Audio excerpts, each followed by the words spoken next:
They've come by the thousands to escape bombings and a brutal Russian invasion that shows no signs of letting up.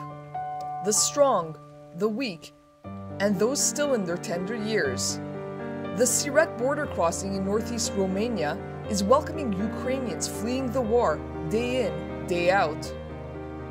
So far, well over 100,000 have come this way. Now I'm going from here to Poland and then to Spain, to my family. And them parents will go, maybe mama will go to Israel to her friend, and father even didn't decide he wants to come back to Ukraine. So it's very hard to understand, so we need time. From the tiny town of Siret, many take free buses to the nearby city of Suceava to spend the night. One of the many places welcoming them is the Mandaci Hotel, which has transformed its ballroom into a makeshift shelter with over 100 beds. My husband staying in Bravary right now, and me and my 2 children left Bravary 5 days ago.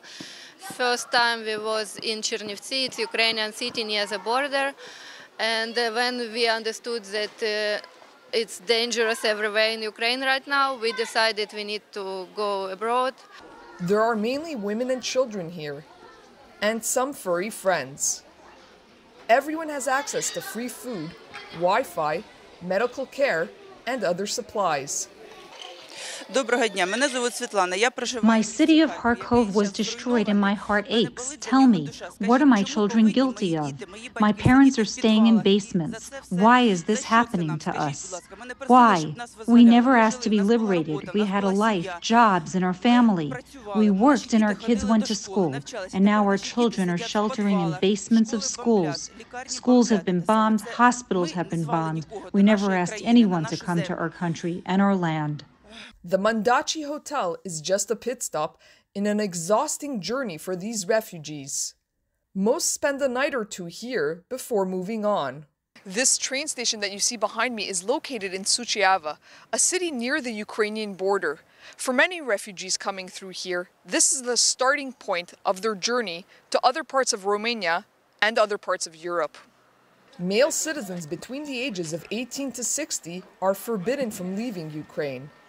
But some, like Victor, were lucky enough to get out before the war started. We are afraid most of all, me personally, is the nuclear threat, because the buildings can be rebuilt, the people, that's horrible what's happening with people. But if they go for nuke, it's one-way ticket. As the sun sets on Siret, refugees continue to stream into Romania. Many are children who've left their parents behind and whose relatives have come to pick them up at the border. I want to take my grandson away. Hopefully we will make it through the trip. I hope all the children of the Ukrainian people will be saved. No more war. Glory to Ukraine. The parents stayed. They are responsible, my son and daughter-in-law. They are young, so for now, I'm bringing the child to safety. At night, temperatures drop below freezing and many find innovative ways to keep warm. A steady stream of Ukrainian refugees is pouring in here through the Siret border crossing in Romania from Ukraine. As you can see around me, this whole area is abuzz with activity.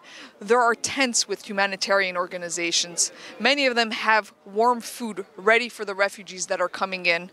And there are also firefighters and policemen here to help. These people have lost nearly everything: their homes, belongings, and even some of their loved ones. But most are grateful to have made it out of the war zone alive and are now taking their first steps towards freedom. From the Siret border crossing in Romania, Maya Margit reporting for the Media Line.